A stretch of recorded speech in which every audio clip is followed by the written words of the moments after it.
está de volta com uma pergunta. Você acredita no seu potencial de mudança, gente? Eu confesso que às vezes a gente fica um pouco acomodado, né? No trabalho, em casa, com a saúde, fazer aquele exercício físico só no fim de semana, às vezes não dá, né? A sua autoestima, como é que tá? Muitas vezes uma coisa tá ligada à outra, né? A autoestima tá lá embaixo, tão lá embaixo que a gente não consegue nem sair do lugar. E é sobre isso que a gente conversa agora com a coach Vanessa Tobias. Muito boa tarde, Vanessa. Boa tarde a todos que estão assistindo a gente. Um Prazer beijo. te receber novamente aqui no Ver Mais. Ó, você pode participar desse bate-papo pelo nosso WhatsApp 9187-7334. Divide com a gente aí quais são os seus desafios do dia a dia e mande a sua pergunta para Vanessa. Vanessa, às vezes um desafio bagunça a vida da gente de cabeça para baixo, né? Transforma realmente num primeiro momento, mas também pode trazer muita coisa boa, né? Às vezes é difícil de enxergar isso. Eu lembro que eu, quando comecei aqui no Ver Mais, alguns meses atrás, era uma coisa, vou desorganizar minha vida, daqui a pouco a coisa se encaixou e se encaixou tão bem que as pessoas participam. Eu acho que é um programa que eu tô me encontrando muito bem aqui, né? Mas no primeiro momento foi difícil, foi desafiador, né? E é importante que seja. Se a nossa vida tiver sempre um gráfico constante, isso vai representar que a gente não está aprendendo. Né? Eu sempre pergunto, por que será que a Gisele Bündchen se aposentou das passarelas? Porque ela já sabia tudo sobre aquilo. É verdade. Então, para que eu tenha uma curva de evolução sempre em crescimento, eu preciso me colocar em coisas novas. E isso vai mexer com quem eu sou. Vai mexer com a minha autoestima, vai mexer e balançar com alguns dos meus sistemas, mas com a passagem do tempo e com a aquisição de novas ferramentas, eu vou crescer.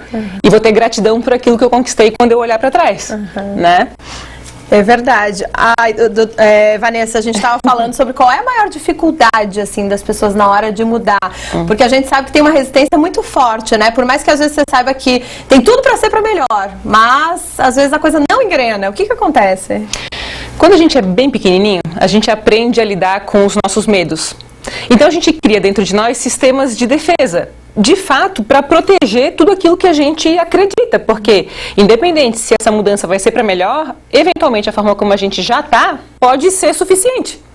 Então, na hora em que eu vou enfrentar um novo desafio, lá atrás, quem me protegeu, se foi meu pai e minha mãe, a forma como eles me ensinaram a lidar com essas transformações é que vai determinar a minha forma de agir com o novo. Então, há pessoas que conseguem lidar com as transformações com mais leveza e tranquilidade e há outras que têm mais medo. Então, o que eu posso fazer na hora em que eu senti bastante medo da mudança? Me cercar de pessoas com experiência.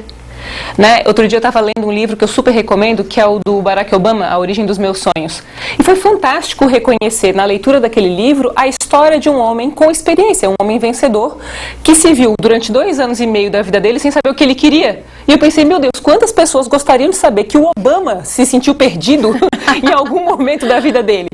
Então, na hora em que eu me cerco de pessoas com experiência, eu adquiro serenidade para compreender o medo que eu sinto e também estrutura para dar os passos seguintes. E essa é uma primeira grande dica fundamental. Na hora em que eu sentir medo, eu preciso ter segurança de estar perto de pessoas que sabem o que fazer naquela hora. Isso pode acalmar meu coração na direção de seguir em frente e lutar pelo que eu quero, pelos meus sonhos. Né? Tem muita gente que diz, né, que algumas das pessoas mais interessantes que se conheceu na vida eram aquelas que não sabiam exatamente o que fazer, né? Porque é tão legal quando a gente vê alguém assim, poxa, ele sabe exatamente o que fazer, tem a resposta certa para tudo, sabe se posicionar.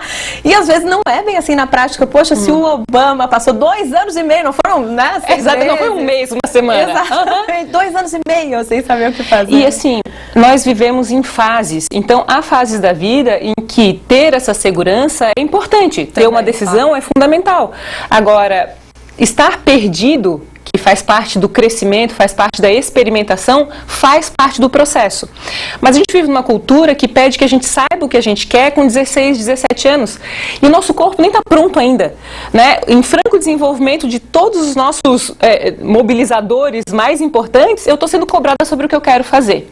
Então, a fase do tô perdido, independente de qualquer idade que nós estejamos, ela é comum, ela é necessária, e é nesse momento que eu preciso me cercar de pessoas que compreendem e me entendem. Sabe qual é a carência do ser humano? É ser entendido. É verdade. Sabe? É eu transmitir uma angústia e ser aceita nessa angústia. Aí a pessoa fala, nossa, eu tô perdido. Eu falo, mas como tá perdido? Reações que têm julgamento sobre o nosso sentimento causam muita dor.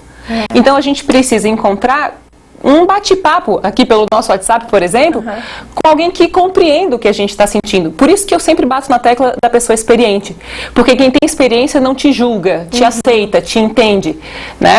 Agora há pouco no outro bloco, foi genial, né? A conversa com um advogado, porque ele, experiente, entende o que fazer com a dor do outro sem julgar, simplesmente compreende como acessar essa informação. Certo. E é a mesma coisa para as nossas emoções. Olha só. Né? E a questão de se fazer entender, né, que você falou que eu achei interessante, né? Eu lembro que uma vez eu li que uma pessoa mais experiente, ela não diz assim, você não entendeu o que eu falei. Ela diz, desculpa, eu não me fiz entender. Então ela se responsabiliza também por aquilo, né? E aí, nesse entendimento, quando a gente for comunicar, ao invés de culpar o outro por não entender a gente, tentar explicar melhor isso que está dizendo. Olha, como eu me sinto sobre essa situação.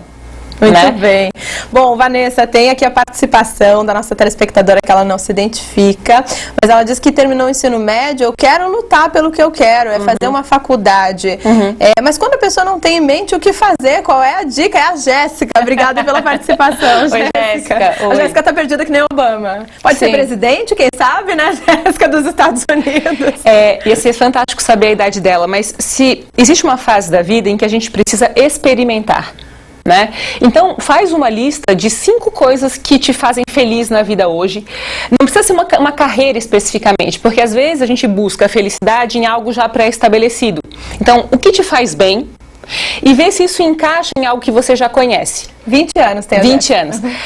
Existe uma fase clássica do Tô Perdido, que é dali dos 21 aos 28 anos, onde a gente já teve que decidir, por exemplo, por uma faculdade, terminar o ensino médio e não teve uma orientação, né, adequada para aquilo. Minha sugestão, uma lista do que você gosta de fazer e a busca por profissionais que você admira.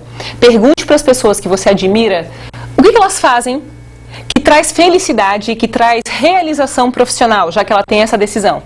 Certamente já existe em ti alguma tendência a gostar de algo. Respeite essa tendência. Eu pensava assim, né, poxa, quais são os parâmetros sobre a felicidade hoje? O que determina, Jéssica, a tua felicidade?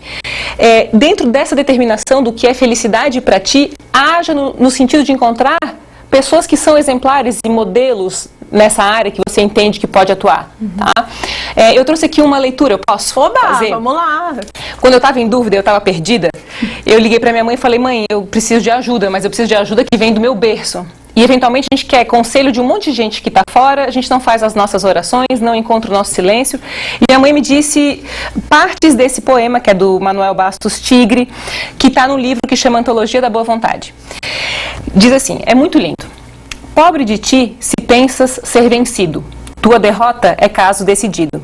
Queres vencer, mas como em ti não crês, tua descrença esmaga-te de vez. Se imaginas perder, perdido estás. Quem não confia em si, marcha para trás. A força que te impele para a frente é a decisão firmada em tua mente. Muita empresa esborou-se em fracasso ainda muito antes do primeiro passo.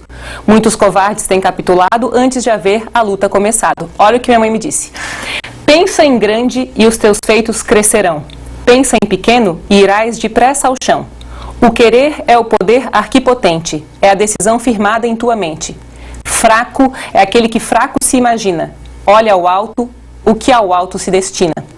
A confiança em si mesmo é a trajetória que leva aos altos cimos da vitória. Nem sempre o que mais corre a meta alcança, nem mais longe o mais forte o disco lança. Mas o que certo em si vai firme e em frente com a decisão firmada em sua mente. Lindo, inspirador! Aí você sabe o que fazer, né? Exato, Jéssica, acredita em ti. Nesse momento que o mundo precisa de pessoas que, antes de definirem por qual carreira seguir, contribuem com o seu coração para a melhora do mundo. Muito bem. Vanessa, infelizmente o nosso tempo está acabando. Eu só quero dar um recadinho, né? Que hoje à noite você vai estar lá conversando com a mulherada da RIC TV Record e convidadas em Jurerê, isso mesmo. Estou super contente, feliz. Eu preparei coisas bem divertidas e leves para a gente refletir sobre o grande poder que a gente tem dentro de nós. Oba, então, estão super convidadas e eu estou ansiosa para esse encontro. Estarei lá também, então. Obrigada, viu, Vanessa? Obrigada Até mais também. tarde.